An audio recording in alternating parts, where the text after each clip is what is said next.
Dive deep into all of these limiting beliefs you have, you know, because yeah, sometimes people think it's money that is going to make that dream happen, or people think it's finding the right place. If you're trying to find the perfect moment or the perfect land or the perfect house or the perfect this or that, like, whew, you're blocking yourself basically.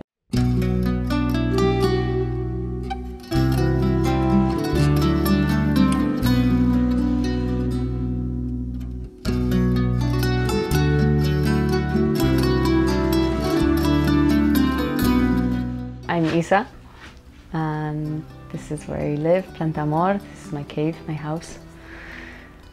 And yeah, we've been here for now 4 years, and very excited to see this place grow and to be in service of people who were interested in living in nature, interested in themselves, in their healing, in a new way of being together.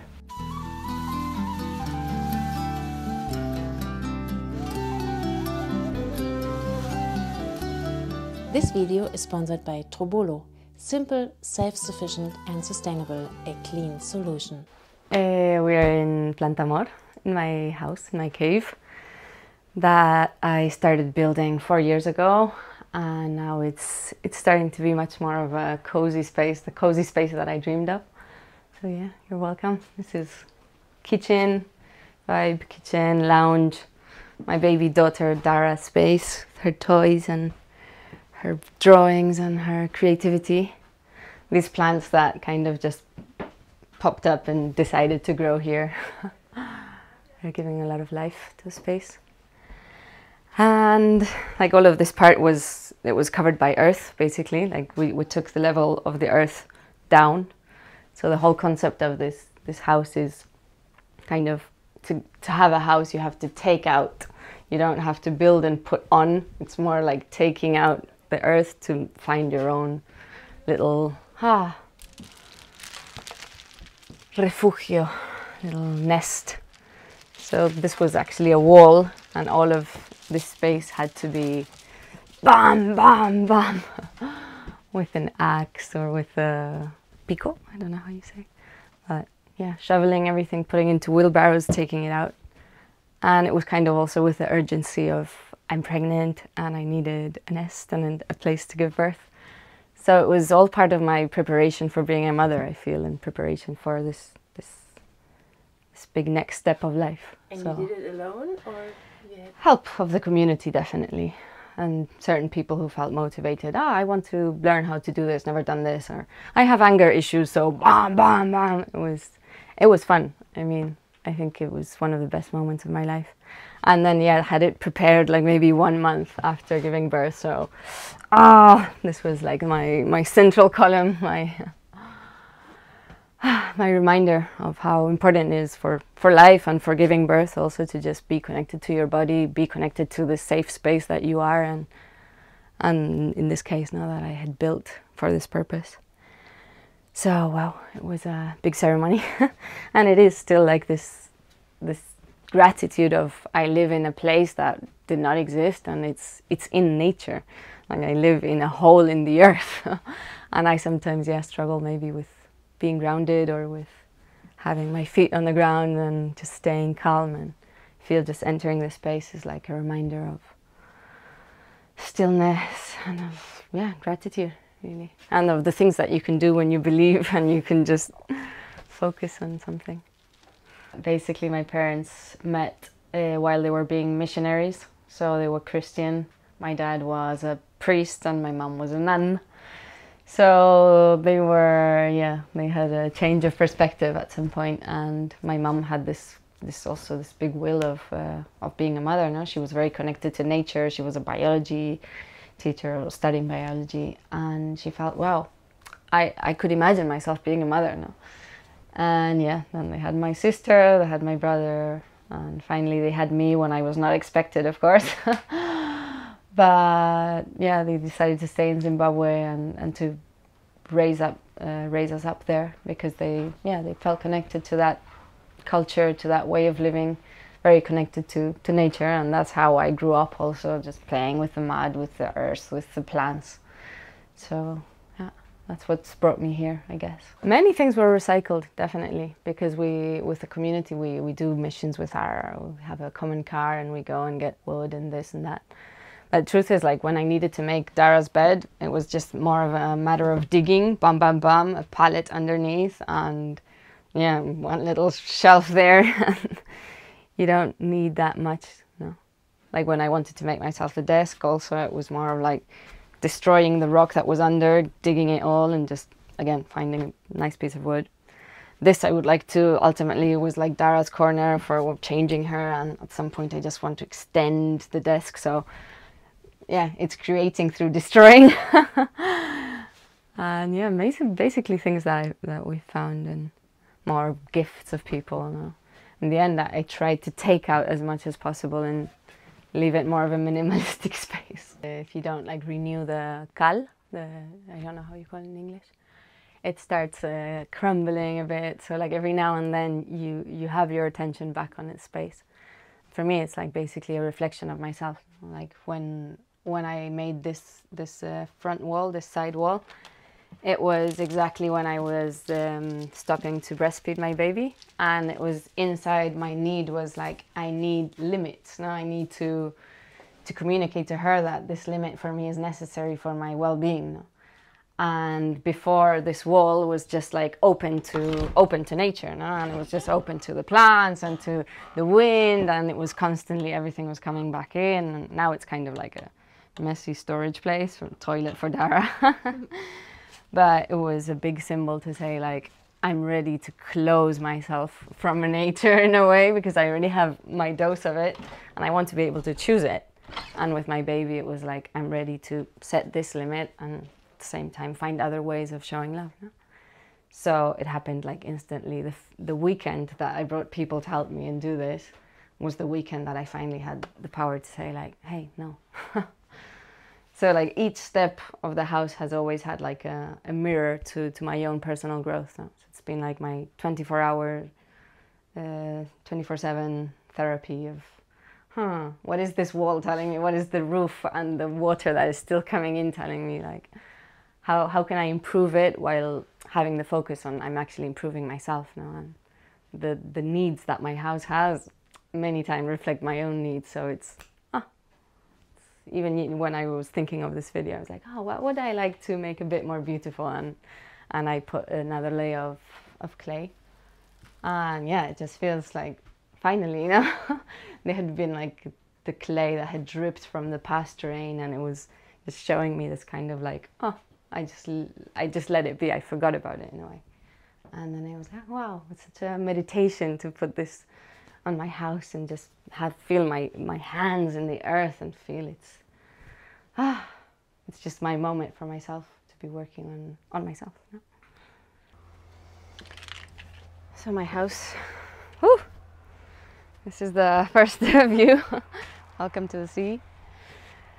And this would be like el vecindario, what we call the neighborhood, which is like the coziest, packed area of houses. There are 3 caves, one next to each other, and then another 2 houses. So in this house there's another family with a baby, so Dara's always up and down, and like, yeah, she moves in this space very freely.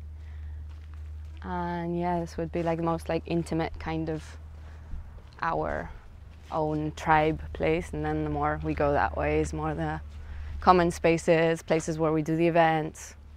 Dry toilet, new dry toilet up there. And here we want to make a big dance floor. We're starting to move rocks and make space for it. So then, of course, the dance floor would be connected to this new dry toilet we have. Open it, do you want to have a look? It's freshly painted from yesterday, so. Oh. It was so much fun to build it. I still have to send the videos, but it was really easy to build. And compost toilet is basically, has a separation for pee and for poo. And once you're done with your poo, you take sawdust and you cover it. And by this, you you don't have like this, it's not something smelly. Like once the bucket is full, you just carry it and you take it to a bigger box where we store it and compost it for about a year, or depending on if you add other things so it goes faster. And then you can send it to the trees and send it to the earth. That is basically a big relief for me, especially in these Canary Islands where all of our shit is going into the sea. And yeah, it just doesn't make sense. Like for me, there's such a logic now in taking back what is from the earth, putting it back to the earth. No? Once you dilute it with water, you can also use for the plant. So it's basically like zero waste. We also we bought online like these microorganisms that make the process go faster. Like they just break it all down and digest it high speed. This box, for example, is now full and it's just like in the waiting process. And yeah, you just basically see the hay. Before we were using this hay, like straw. And for me, it's like a big symbol, as I was saying with my house, no? Just the way you use your shit. Like your shit is useful in a way. Like for me, in my own process, the therapeutic process, whatever, like I want to honor my darkness and honor what is not beautiful and lovely in me, you know, and use that to make things grow. So I feel like we're all, each time we have to empty the bucket, I feel like we all have inside the symbol of like, yep, I'm taking care of my shit.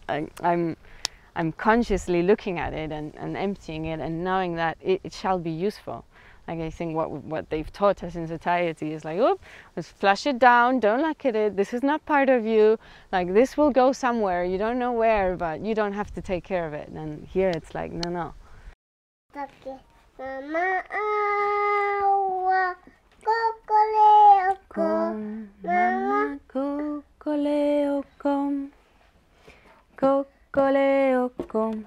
I just woke up and I started feeling the contractions and like feeling this, finally it's happening, no? And I decided to go to the beach and like have a normal day in my head, no? I had lunch with everyone, I was very connected to my breathing. And for sure, for those 9 months, I had worked a lot on myself and read many books. And I know it's not the books that made me have that understanding. I think it was more like the connection to my body, because I was like taking wheelbarrows full of earth. Like while I was being pregnant, I was taking weights, like all of these things people tell you shouldn't be doing, like I did them.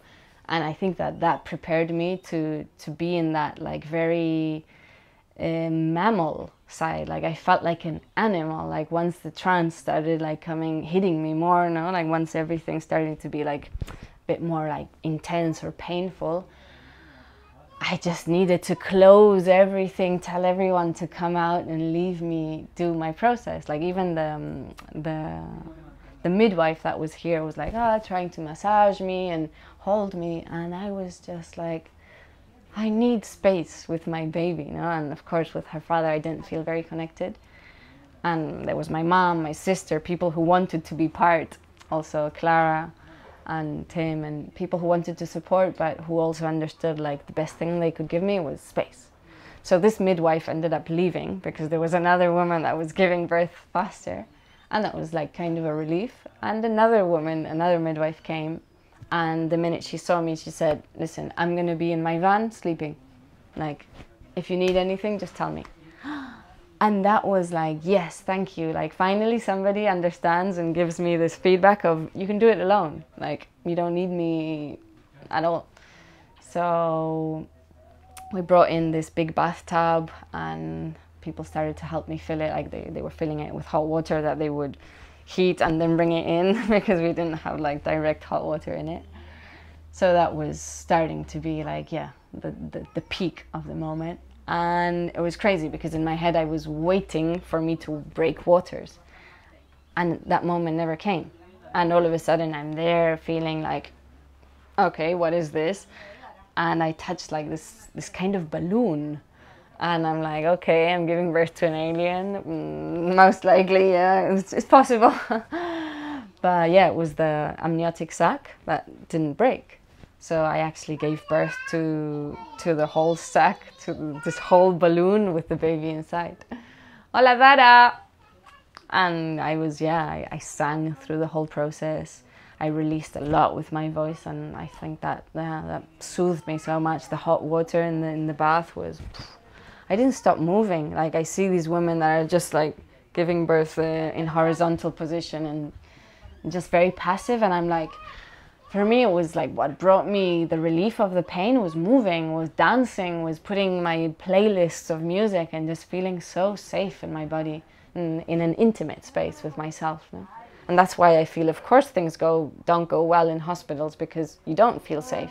You don't feel people are saying you can do this. No, people are telling you how to do it, what to do, not to do, what to take, and you just can't flow. No. Another little playing area for Dara. Here's where we normally do pizza parties. Tonight we'll probably be making pizza party in the clay oven. That is a big success. Something, that brings us together a lot. Enjoy the pizza, enjoy the fire, especially when it's not windy. Yeah, this place is a blessing. Here we'll potentially be having like a little shop or reception area to put our little artesanía, our little things we make for food, or just having also our paper work and who we are. Now it's a bit of a messy place, but it shall be finished sometime during this year. Hello.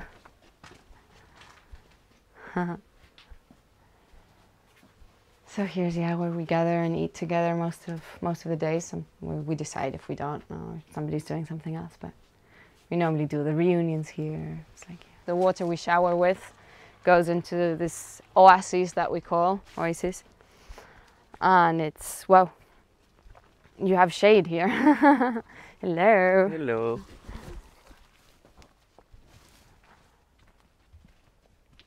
Now we make a little fire in there so that it heats up with wood, and then it gets hot like 20 minutes after, and then you shower and the water goes down into these channels and straight to the banana trees. This was like the first eco building we made.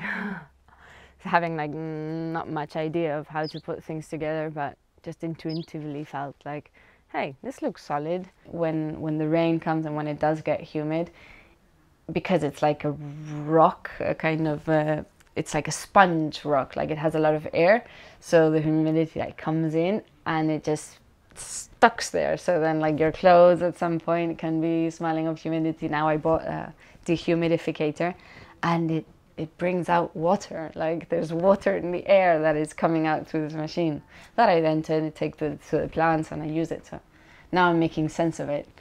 But before it was, like a bit of a struggle sometimes to feel, whoa, is this healthy? Is this?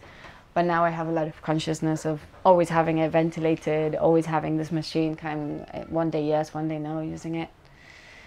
And then, the dust for sure has been like a big thing. But now that I have like this other patio and I have this floor, like I'm pushing it further and further back, and it's getting better.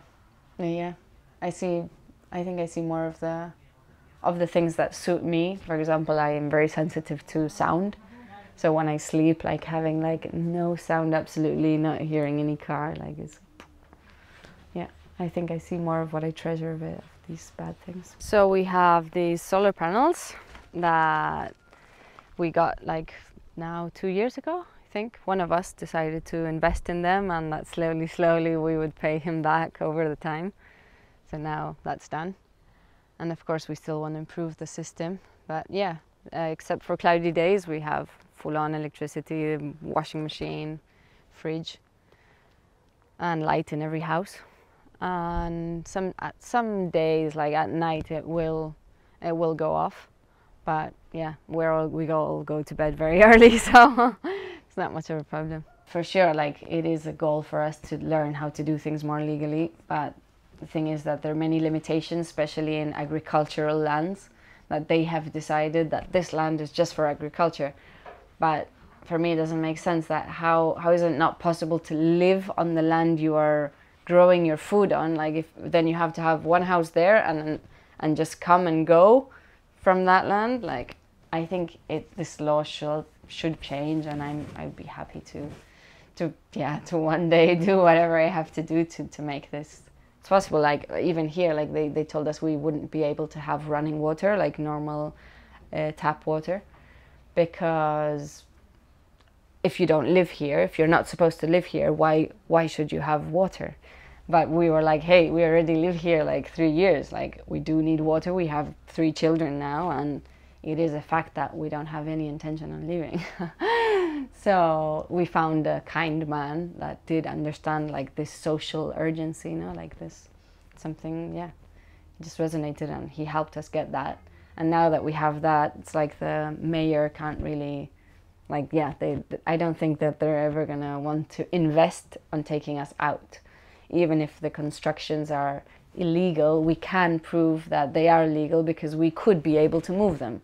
Like if I have to take out this roof and take out the stones and the mud, it would be a pity, but I could potentially do it. No? And once you can prove that you can move the structure, they're supposed to leave you alone. No?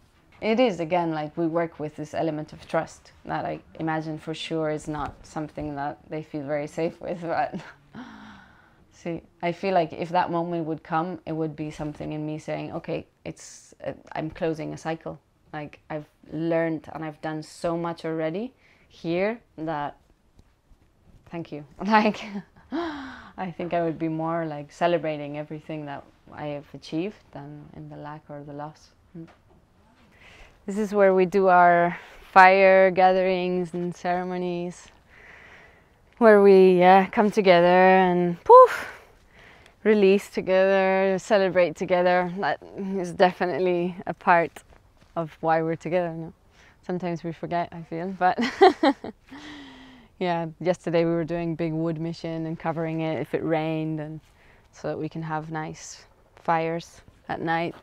For sure, for me, it's again, this something that takes me back to Africa a lot now. Like coming together by the fire now, that brings something so special in humans now. I think like they've covered it with the TV, but when I see people like looking at the fire, just like hypnotized by the fire, I'm like, wow, that is how we should be hypnotized, not by screens, but by this.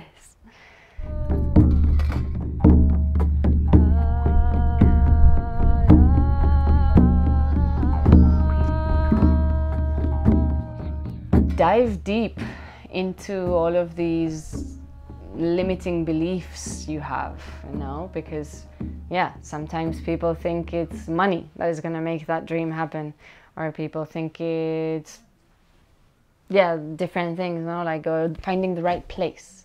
Like if you're stopped by that, like you might never, if you're trying to find the perfect moment or the perfect land or the perfect house or the perfect this or that, like whew, you're blocking yourself basically. Like trust, and like find a way of working on that trust, and just leap and the net will appear, like is something that I would tell myself a lot now. Because you're asking for that help of the universe, but if you're not letting go of what you have and you're still like, I have to be sure to let go. It's like, the only way of being sure is letting go, and then like, I am held by this ground, you know, I am held by the universe, or by whatever you want to call it now.